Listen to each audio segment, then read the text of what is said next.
Next, let's cover up Black culture. Atlanta proves it is the center of Black LGBTQ plus universe with global Black pride.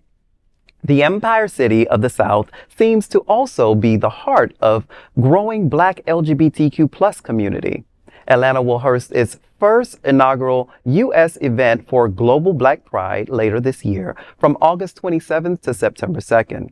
Micheal Ighodaro, president of Global Black Pride, expressed excitement highlighting Atlanta's rich civil rights legacy and vibrant community as the perfect backdrop to celebrate diversity and equality.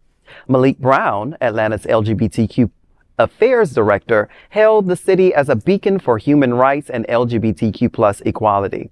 Atlanta Global Black Pride will offer an array of activities, including workshops, conferences on human rights, lectures, and empowerment brunches. Additionally, attendees can enjoy a booze cruise, dance parties, live performances on the main stage, and Whipped University, an erotica, dance, and theatric experience. Established in 2020 amid the global pandemic and economic downturn, Global Black Pride emerged as a platform to unite and engage the isolated Black queer community. Last year, it held its inaugural in-person event in Toronto. Atlanta Global Black Pride 2024 marks the event's U.S. debut. So I love this. I used to live in Atlanta from 2011 to 2016, and it was actually, I said to myself I would never live in Atlanta, and then found myself in Atlanta due to my job, and it was the first place I was able to really engage my Black queer side. It was just an amazing thing to walk into the grocery store and just feel completely comfortable to actually engage with other people and to get hit on. Like, people used to drive through the parking lot and be like, boop, boop, hey, beautiful. I was like, yo, this would never happen in Miami. Like, I'm in the South here. I'm feeling this. I'm feeling it.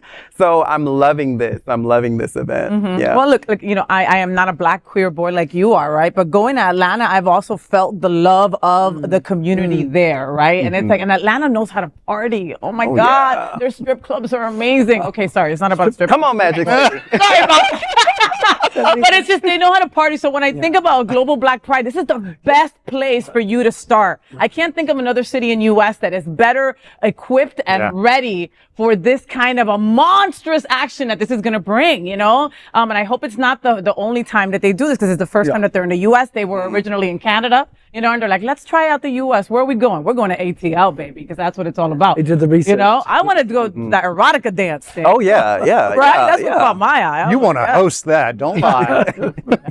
And I'm happy that they're having like the Erotica, the Whipped University. I want to be, you know, I might reconsider not going, because I haven't been to Atlanta Black Pride in years, centered around Labor Day, which I believe these dates are.